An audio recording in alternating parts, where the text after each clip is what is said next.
Muito bem, estamos de volta com o nosso programa que é o BH Todo Dia, não é? E lembrando que você pode também nos acompanhar no YouTube, aliás, você pode estar no YouTube, e no YouTube tem um chat ali onde você vai colocando a sua opinião, e eu gostaria muito que você colocasse seu nome e o lugar de onde você está acompanhando o programa, tá bom? Vai lá no chat ali e conversa com a gente. E eu vou aproveitar para apresentar agora a nossa mais uma convidada que chegou agora nesse bloco, que está ali, ó, toda bonitona, brilhando inclusive, olha que roupa bonita que ela, hein? Que é a nossa querida Sônia Andrade. A Sônia é cantora, atriz, um espetáculo sobre Edith Piaf aqui em Belo Horizonte, mas ela fez questão de dizer o seguinte, olha, eu faço um monte de coisa, sou mãe e tal, essa coisa toda, essa coisa multitarefa, né, Sônia? Tudo bem, querida? Tudo bem, Elisa, e você? Um prazer estar aqui com você. Muito bom mesmo. Sônia, eu sempre pergunto para as pessoas que participam do programa, já que ele é o BH Todo Dia, a sua relação com BH. Você nasceu em Belo Horizonte, você veio de fora, como é que é a sua história com BH? A minha história com BH é desde os 13 anos de idade, porque eu sou de Lafayette. Considerei Sim. Lafayette, pertinho daqui. E aí, os meus pais não. Opa, acho que travou. Acho não, travou mesmo. Segura. 2 anos, depois voltei para BH. Então, eu sempre volto para BH. Sim. Já morei na França, no Canadá e volto para cá. Morei em São Olha, Paulo e voltei para cá. Sônia, muito legal. Nós estamos cheios de convidados aqui internacionais hoje, viu? Mas tem uma coisa que eu preciso perguntar. Quando você Olha que sai de Belo beleza. Horizonte, quando você sai do Brasil, o que você sente falta de BH? O que bate saudade de BH para você?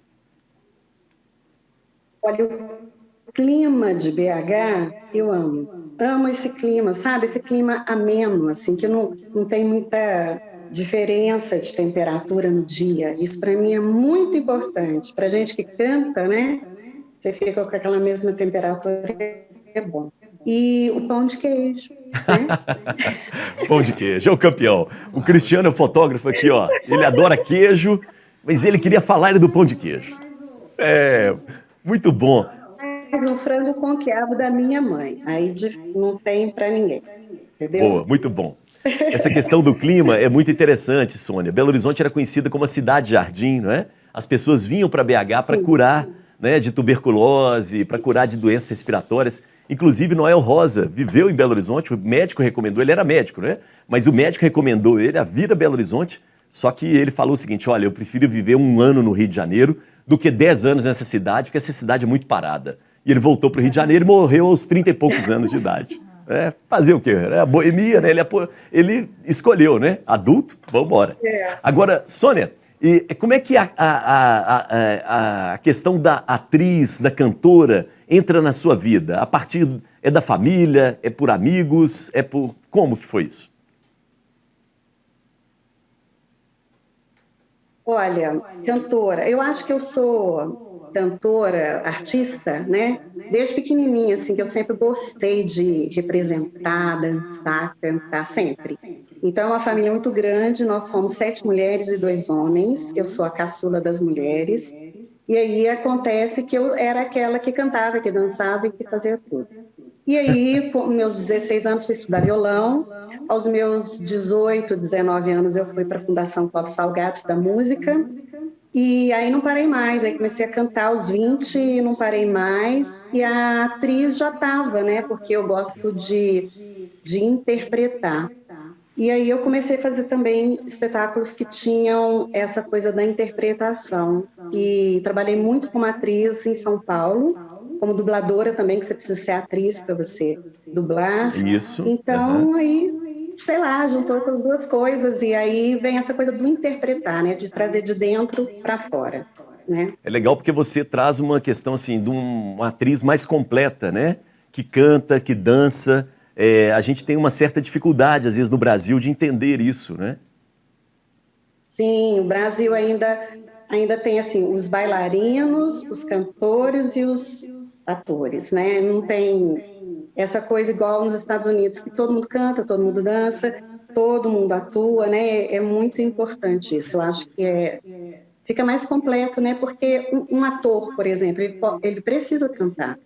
Eu trabalhei a voz de um ator, o Caco Ciocler, para ele cantar, porque ele já cantava um pouquinho, mas ele não tinha extensão vocal. Eu trabalhei a voz dele, eu fui preparadora vocal dele, para ele fazer um filme que ele era um cantor.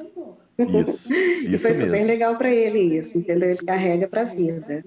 É, o E é professor Hernani isso. Maleta, né, lá da UFMG, fala sempre isso da performance mais completa, né, que é um desafio aqui pra Sim. gente. Muito bom.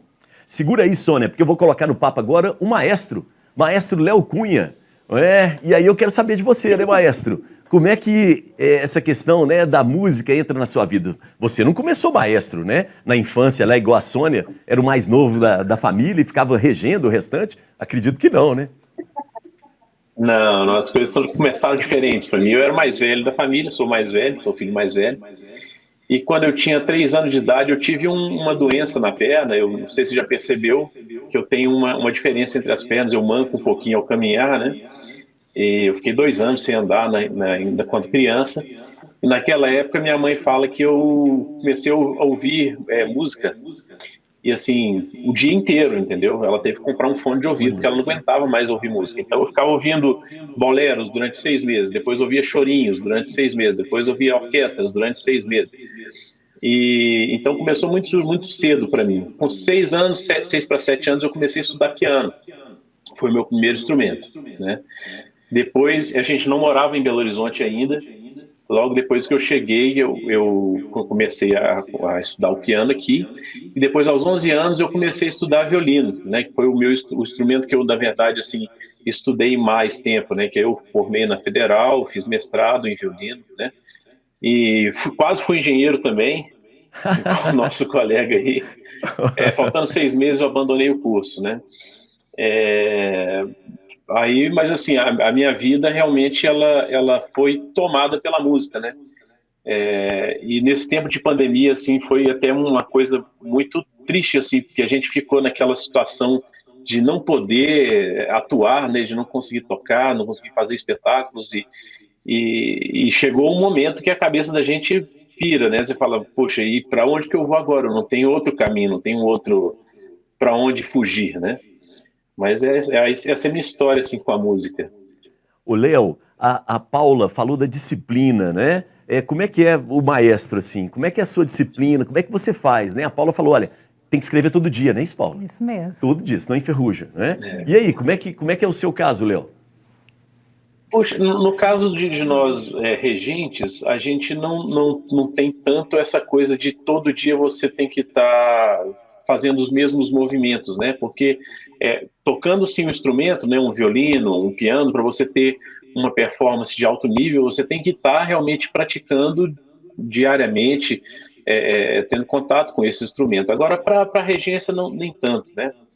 Mas eu acho que a música, ela, da mesma forma que deve ser para a literatura, se eu fico um mês sem ter esse contato com a música, ela me cobra um precinho depois, entendeu? Tem um ágiozinho ali, depois a gente parece que demora, né, principalmente para escrever arranjos, por exemplo, que é uma das coisas que eu mais faço também, então Isso. a gente perde um pouco aquela agilidade toda para fazer, sabe, os processos. Boa. Léo, acho que tem uma coisa interessante. Você faz um trabalho, né, Orquestra Opus, de artistas populares serem executados por uma orquestra e com o artista ali, né, o cantor, né, o músico junto com vocês. Explica pra gente como é que é essa questão do arranjo, né? É muito diferente, porque as pessoas pensam assim, não, é só pegar aquela música e colocar para os instrumentos que a galera toca ali, né, vamos dizer, na orquestra. Mas não é bem assim. Eu queria que você explicasse um pouco como é que é o arranjo, o que é isso? Uhum. Isso às vezes é uma coisa que as pessoas do mundo mais popular às vezes têm um pouco de dificuldade de entender, assim, porque a gente às vezes tem um grupo musical que tem uma guitarra, um piano, um contrabaixo, uma bateria e tal, eles querem tocar a música do Milton Nascimento, música X, né? E aí eles ouvem e vão tirando aquele arranjo que já foi gravado, tira a harmonia, né? Então tirar, a coisa do tirar, a gente ouve e pode anotar ou pode simplesmente memorizar isso e a partir daí você pode criar novos arranjos. Quando a gente faz os arranjos, as orquestrações para orquestra, né? Nós temos muitos músicos, por exemplo, a gente tem naipes de 8, 10, 12 violinos às vezes, né? E eles têm que tocar a mesma coisa, então tem que ter tudo escrito. Então a gente tem que escrever a partitura para cada instrumento para que depois o todo funcione, né? A gente não pode enxergar só aquele mecanismo do relógio que está lá atrás, a gente tem que enxergar o relógio inteiro funcionando, a orquestra inteira é um relógio que vai mostrar horas, minutos e segundos, mas por trás ali tem um mecanismo que se encaixa muito bem, e esse encaixe que tem que ser estudado pelo arranjador, orquestrador, né? Muito legal. E tem o desafio do artista pop também se adaptar a esse arranjo, né? Isso, porque o que acontece, a gente geralmente escolhe canções que ele já domina, que de repente ele é o compositor, que ele gravou e está presente inclusive nos shows deles com as bandas. Só tem que ele vem para fazer com a orquestra e é uma outra sonoridade. Por mais que você respeite estrutura, tonalidade, tudo mais, é um ambiente um pouco diferente. Então isso pode ser um pouco desconfortável, né? Mas eu acho que mais do que ser desconfortável é de ser um outro mundo, assim, sabe? É como se a gente um desafio, né? Agora apertasse a tecla SAP aqui e a gente começasse a falar em português de Portugal. É a mesma coisa, mas diferente. Muito Alguma bom. coisa do tipo, né? Adorei. Muito legal. Imagino que alguns artistas pop não topem também, né? Porque nem todo mundo topa. Então tem esse convencimento também, tem essa abertura. Mas olha só. Mas eu acho que a grande maioria fica muito envaidecido com essa possibilidade, porque a orquestra por si só ela já é uma coisa muito elegante, né? Visualmente já. Então é raro o artista que não quer de repente ter essa oportunidade, essa experiência, né? Boa, legal.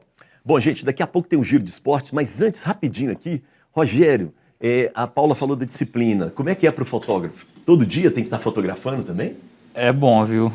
Porque é bem isso aí mesmo. Você começa a fazer as coisas técnicas mais no automático, né? E aí quando você... Para deixar fluir um pouco mais os sentimentos ali. Exatamente, né? aí você pode aplicar mais a parte subjetiva. Quando você fica um tempo sem, aí você vai fotografar, você tem que parar para pensar em coisa que geralmente você não para quando você está bem afiado. Boa. Cris, vamos lá. E aí? Exatamente, cara. Tem que... É mais difícil para a gente... Tem que ter uma disciplina, porque é exatamente o que ele falou. A parte técnica, ela é importantíssima, porque você está na mão ali com um aparelho que vai transmitir o que você pensa. Ele vai registrar aquilo baseado na técnica, mas o que você pensa tem que passar por ele e depois existir. Boa. Quanto mais você deixa essa técnica automática e não ocupa seu cérebro com ela, você começa a ocupar seu cérebro com a criatividade. Então você... É igual treinar, jogar futebol, você tem que treinar. Quanto mais você treina, mais você consegue trabalhar o seu equipamento de forma fluida e consegue produzir imagens mais significativas, que significam mais a sua interpretação. E tem muita coisa que é rápida, que acontece muito rápido. Instantâneo, né? Você não pode perder. Então, para você mudar uma configuração na câmera, você tem que saber aonde seu dedo vai ali, para você conseguir...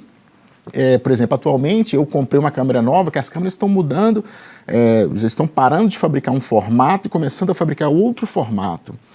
Então eu fiz essa migração e fiz uma viagem agora para a França, onde eu tive que estudar essa câmera incessantemente para que na hora que a coisa acontecesse na minha frente eu não vacilasse.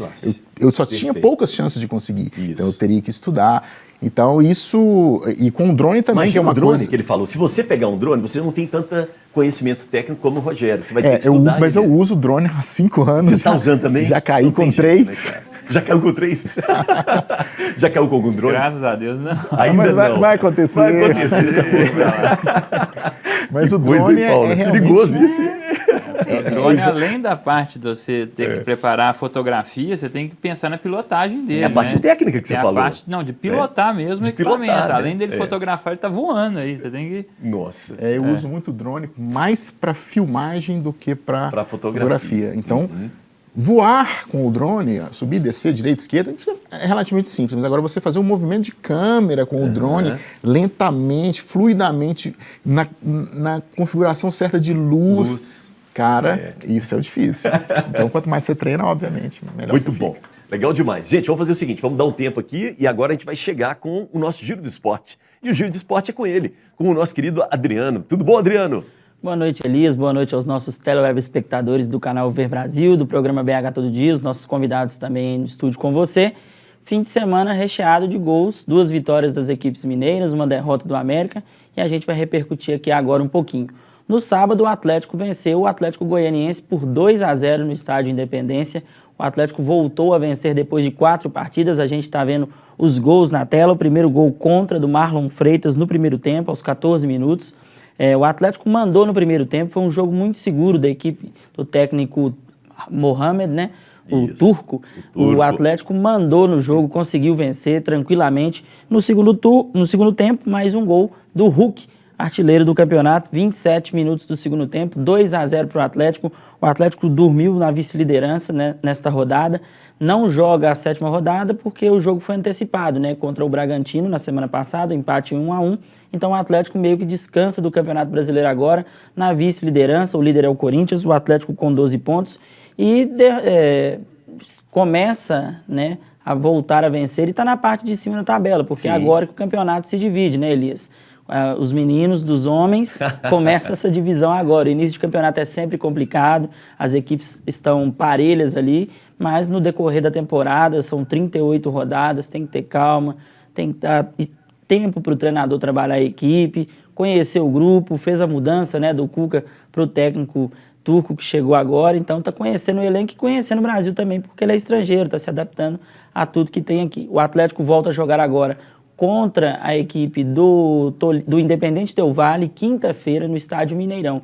O Atlético voltando ao Mineirão, o atacante Hulk pediu para a torcida lotar o estádio e com uma vitória simples, Elias, o Atlético consegue a classificação para as oitavas de final da Libertadores. Aí é outro campeonato, tem que virar a chave, é totalmente diferente, né? Virar a chave. Até a forma de jogar é diferente, a arbitragem é outra. Agora eu acho engraçado, né? Gol contra, né? Comemoração de gol contra é uma coisa meio constrangedora, meio sem graça, você não sabe quem que você abraça. E quem fez o gol foi o outro, você não pode abraçar, né? Aí sai abraçando assim, Exatamente. Quem bateu na bola por último. É um momento constrangedor. Fica na expectativa, os jogadores comemoram, mas não tem quem que eles podem... Não vai abraçar o adversário, né? Que aí também não rola, né? Não rola o fair play. Mas foi uma grande vitória do Atlético, voltando a vencer, reencontrando o caminho da vitória. E aí, como você disse, muda a chave e o atacante Keno saiu no jogo sentindo lesão. O Keno tem esse histórico de lesões no Atlético, um jogador muito importante, né, Elias? Fez falta quando o Atlético disputou com o técnico Sampaoli, era a peça-chave, diferenciada do elenco, que mudava os jogos para o Atlético. Voltou na temporada passada e fez os gols do título do Atlético contra o Bahia. É um jogador muito importante para a equipe alvinegra e tomara que ele se recupere a tempo para estar disponível na partida contra o Independente Del Valle do Equador pela Libertadores. No domingo, o Cruzeiro foi a Recife enfrentar o Náutico, um jogo sempre duro, complicado, jogar em Recife. O Náutico é uma equipe tradicional do futebol brasileiro, mas o Cruzeiro fez um jogo seguro, Elias. Pode-se dizer, essa é a palavra para definir o jogo. Gol do William, aos 39 minutos do primeiro tempo. Golaço, hein? Um golaço do William, saiu cara a cara com o goleiro do Náutico, bateu por cima de cobertura, né? O Cruzeiro assumindo a liderança da Série B. Olha para você ver como que uma gestão muda, Elias. Isso. Em pouco tempo, o espírito de uma equipe que ficou 2 anos na competição não conseguia passar o 10º lugar na tabela. O Cruzeiro hoje é líder com 16 pontos do Campeonato Brasileiro, líder isolado. O Grêmio joga hoje, mas não pode alcançar o Cruzeiro, não consegue alcançar o Cruzeiro nesta rodada.